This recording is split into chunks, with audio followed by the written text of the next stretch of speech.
You know who it is, the horror flick, Digger Ditch, Super 6, Big Mitch.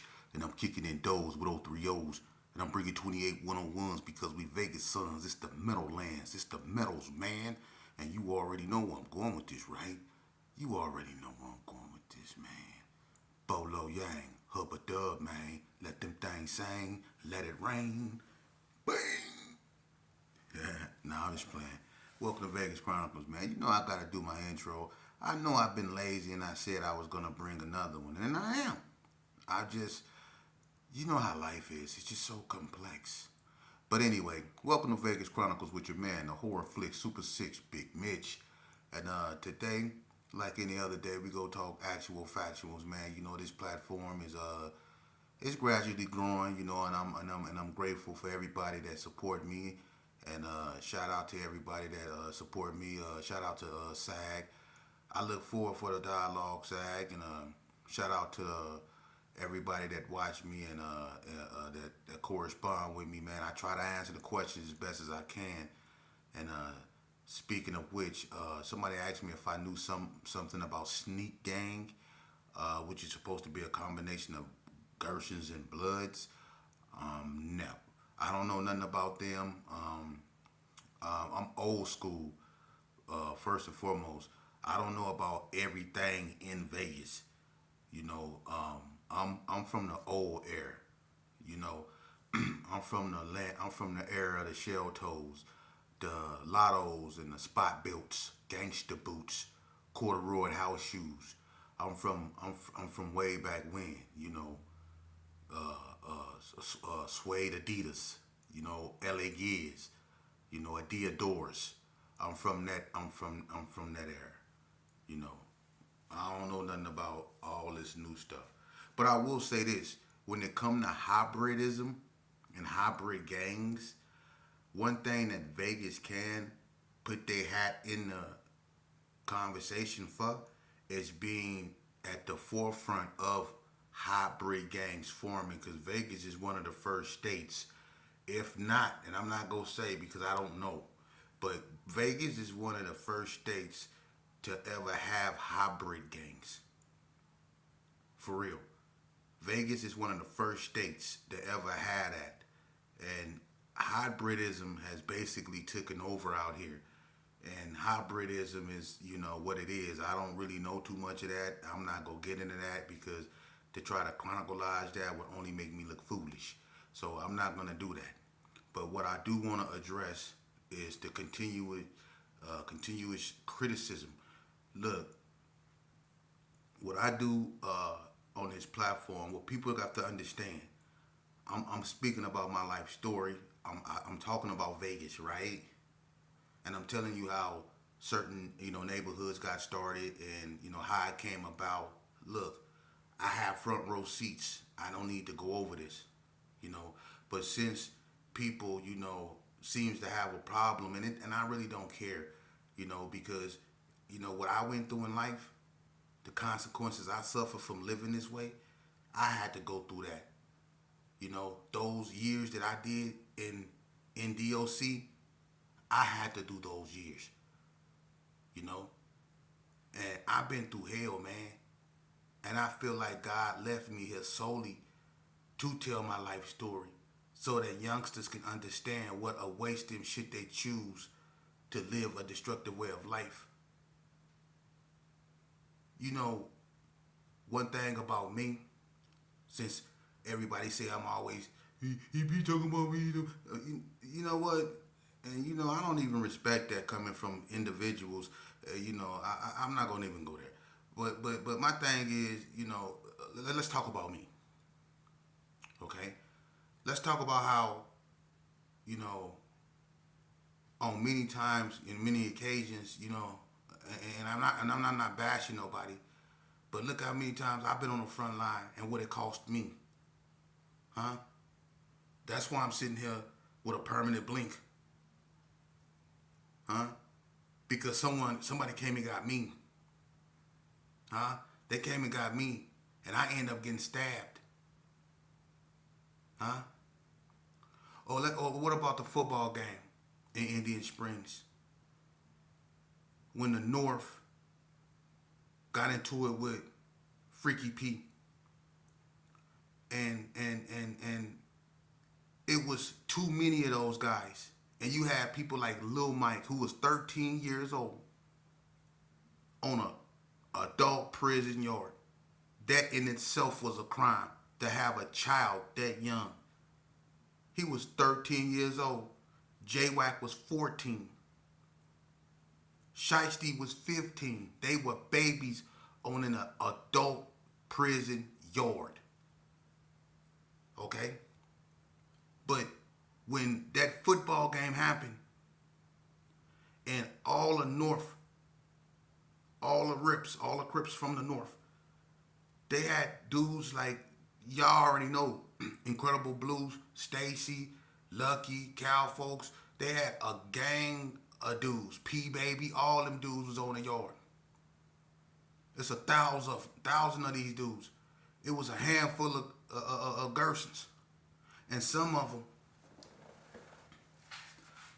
them, when they knew it was going to be an issue, some of them actually said they couldn't participate because they was injured, meaning they wasn't gonna ride because something was wrong with their hand. And then we ain't gonna get all into that. But we was left hanging. Remember that? What did I do? I said, if we don't take off now, they go kill us. Excuse my French. I said, if we don't take off now, they go get us. It's too many of them. And that's when Sin went to the unit to get the things. Remember that? And came back and said that he couldn't get in the unit because one of the Donna boys was down there blocking the door. We go down there. It's Daoud. We get into it with Daoud. A fight happened right there. That's where it jumped off at, in front of Unit 4, when we jumped Daoud. Now they shooting. They shot the whole yard up. Remember that? I ran over there by the Cubans. They get Mad Bummer, Sin. They locked the yard down. I tell who I was with, watch my back. Somehow I get abandoned. I get up to the unit and ended up going in there by myself. And then I end up getting stabbed in the head. Now look at this here. I got stabbed in 94 and I got stabbed in 95. I got stabbed at NNCC and I got stabbed at Southern Desert Correctional Center. Twice, back to back. I did. Did nobody else get stabbed? I got stabbed. Just like in NNCC, I got stabbed. See? And then this is the cold part. I had to keep my mouth shut. So I got stabbed and I got the whole time. 3 years in the hole. Me. Since I'm gonna talk about me. Okay? Right? We talking about me.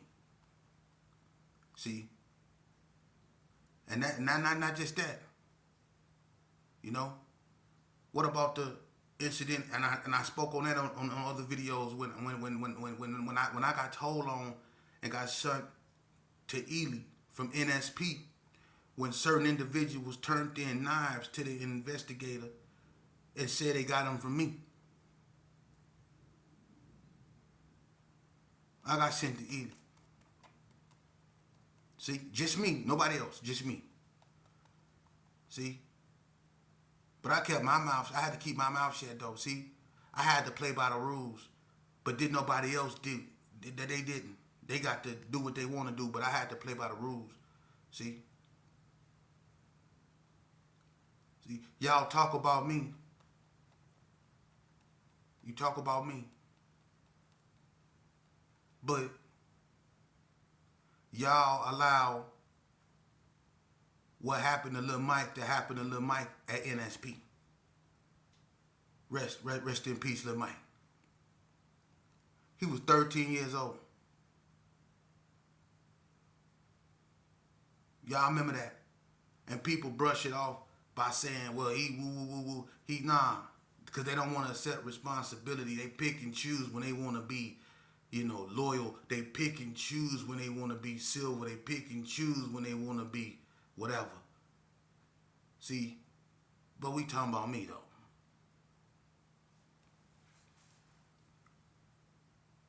We talking about me.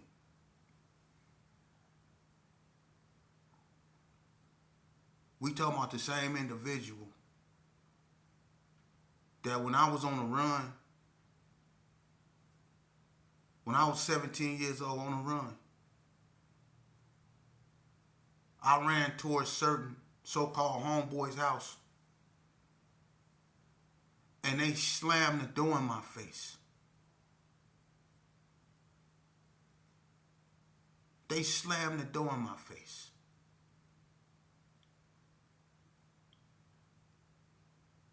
See? Some so-called homie said, man, my mama don't want me hanging with you, man. She tripping. Oh, we listening to our mommies now that I'm on the run. We talking about me, though. See, this happened to me.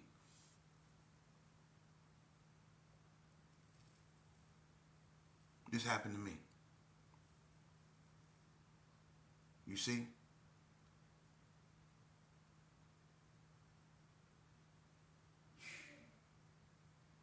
You know, my behavior got so bad at Indian Springs because when you get stabbed the way I got stabbed back to back like that, I lost it because I wasn't even healed from getting stabbed and I wasn't even healed. And then I get stabbed again. And they were trying to unalive me.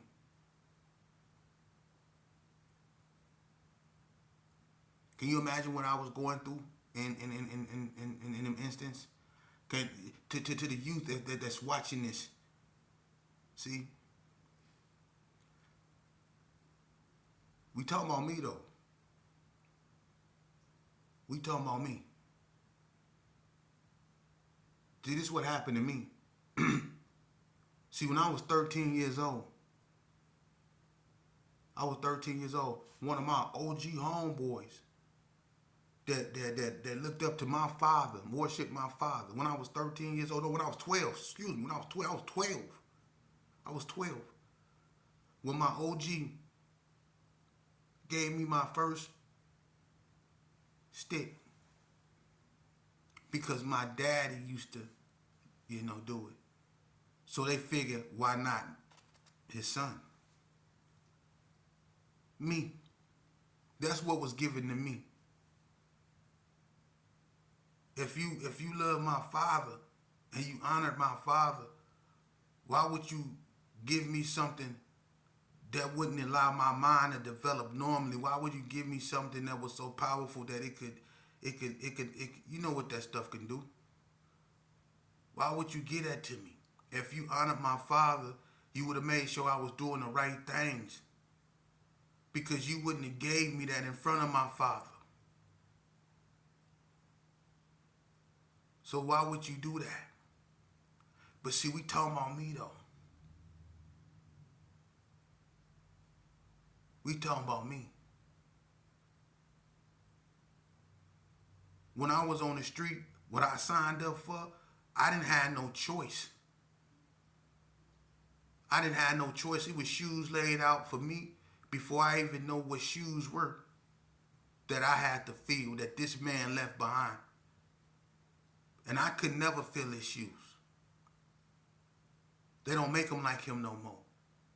But I was always on the front line. I was always getting locked up. Since 85, I was always getting locked up. Me. I was two things. I was always getting told on, and I was always getting locked up. Always. Me. It took me a long time to realize And you know what? I don't blame it on nobody. It's my fault. It was me. I was the problem. It took me a long time to learn that. Hey, no matter what I've been through in life, even from when I got stabbed, both times. See, when I got stabbed the first time and when they came and got me, I had a choice not to go. I chose to go with them, so I chose to accept what come along with going with them. The consequences to that was this result. Did nobody make me do nothing. Everything I've been through in life was because of the choices that I made. Notice how I said the choices that I made. Now, you could say there were certain things that might have influenced the choices that I made, but at the end of the day, they were my choices, and I made them. So I had to suffer the consequences, whether good or bad, for making those choices. And to any youth that's watching this, to anyone that's watching this, if you're a youth, remember, you have a choice. No matter what influenced that choice, when it's all said and done, that's still your choice. You have to be the navigator of what you allow to, you know, influence you on making that choice. You have to be the navigator of what influenced you to make your choices, whether negative or positive. You have to understand that consequences come with both. And you have a choice. You'll have a gang of guys that tell you that, you know, oh, you weak, you soft because you don't want to hang with them, or they calling you a square because you don't want to go out with them or be around them, you know, and you being a man or whatever, and you know we got egos and we don't want to be perceived as, you know, whatever. So that right there sometimes influence us in a wrong way to go with them. But when you realize and you become mental mature enough to understand that, hold on, not everything that glitter is gold, and that sometimes it's best to be by yourself and let them go on, regardless of what they say, because by, you know, you being by yourself and not being with them, that can actually save your life. For real, it's a whole bunch of people that was finna get in a car, but then decided not to, only to hear about something very bad happening to the people in that car afterwards. And then they say to themselves, man, thank God I didn't go. But then there's been other times when people have got in that car. See? And then they went and something very unfortunate happened and he was no longer heard from no more. He's no longer with us no more because of his choice. So at the end of the day, you always got a choice. I always had a choice. I just made the wrong one. I had to learn the hard way. And you know what? I've been through, I ain't gonna lie, I've been through hell. But it made me the man I am today. And I have the strength to sit in front of you today with all my pluses and minuses and give you the real. Not just about Vegas, but the real about life, the real about the destructive way of living, the real about whatever I'm speaking on. I'm going to give it to you the real way. And it's not about what people want. I don't care about what people want. I never took orders. See, that's the thing about me. See, that's why a lot of guys are very upset with me. For number one, they don't have a story to tell. And I'm gonna start doing lives again. I was asked about that too.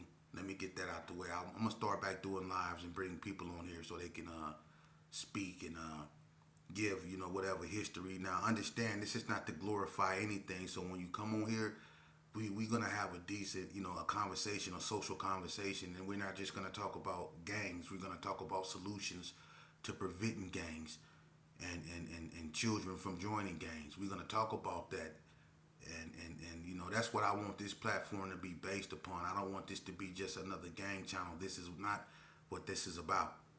You know, my life story is not just about gangs and stuff like that. It's about consequences of joining gangs.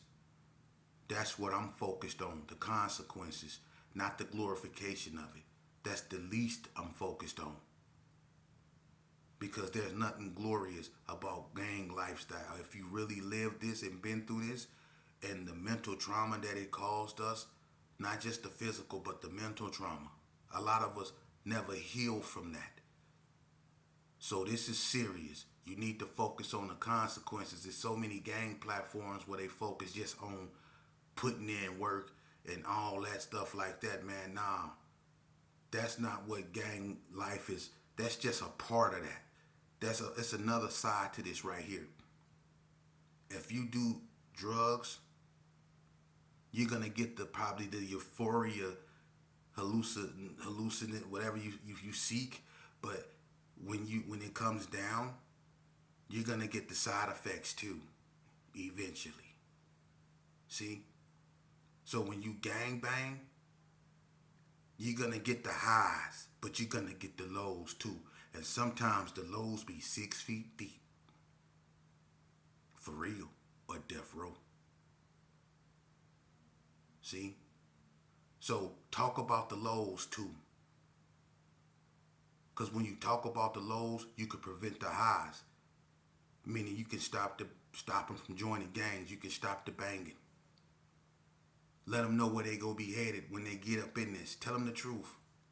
Don't just sit back and nod your head to them when they throw up the neighborhood or something like it's cool. Ain't nothing cool about that, because you know where that led you. So when you see somebody else imitating what you used to be, don't nod your head to that like that's cool. Ain't nothing cool about that, because you know what's gonna happen to them. And since you know what's gonna happen to them because you've been through this and you nod your head to what they're doing, that make you a hypocrite, man. That make you a hypocrite when you know where they headed for living this lifestyle and you nod your head to it. Nah, man. Ain't nothing cool about that.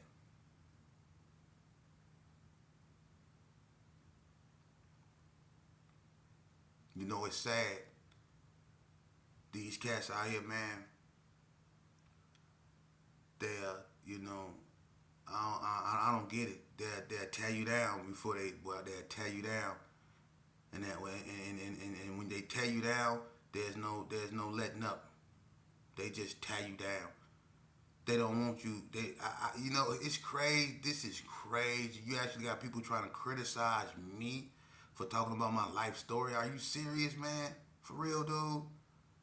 Are y'all serious? Y'all got nothing else to talk about? Don't you know we on the verge of all kind of stuff? Do you know what's going on in the world, man?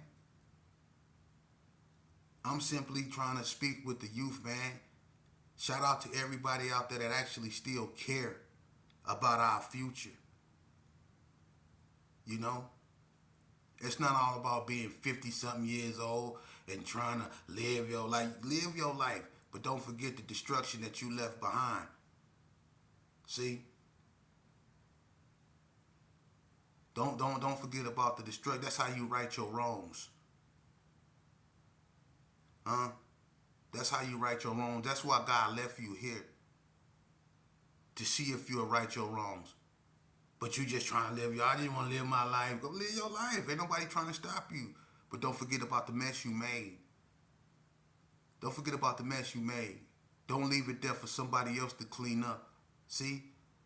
That's what we want. We want to just go on about our business after we done destroyed and tore up everything and want everybody else to clean up our mess. We don't want to go back and clean up our mess. Yeah, let's go back and clean up our mess and get our children out the streets.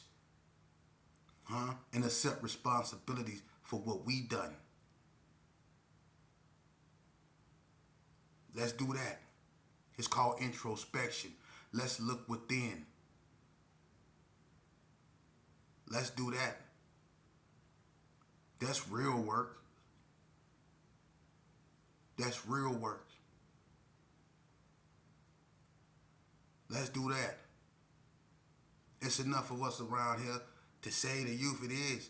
And what I mean by say to youth, I mean let's actually get out there. Y'all act like y'all scared of these youngsters. Let's actually get out there and get them out the streets, man. Let's do that. Let's do that. Let's quit giving credibility to stupidity. Quit co-signing this BS, man. For real, man. And quit hating on people that call people out on their BS when people come on. And that's crazy how when people come out there and they point out the obvious, how they get, you know, targeted, hated on, and it's crazy. The truth really hurts, man. But we ain't gonna never get nowhere. We ain't gonna never get nowhere as a people, as a nothing, until we accept responsibility for the things we have done to ourselves. For real. You so focused on everything else, but what about the destruction? What about the inner hatred? What about all that we've done and been doing for so many years that we done wiped out generations of ourselves? What about that? Man, we need to look in the mirror, dude, for real. Quit playing. Quit playing. And, oh yeah, somebody asked me, let me get this out the way. I don't know nothing about 28 streets in San Chucos and which one is Nevada Threse and which one is Sereno. Like I say, I don't get in any politics like that. I don't know nothing about that.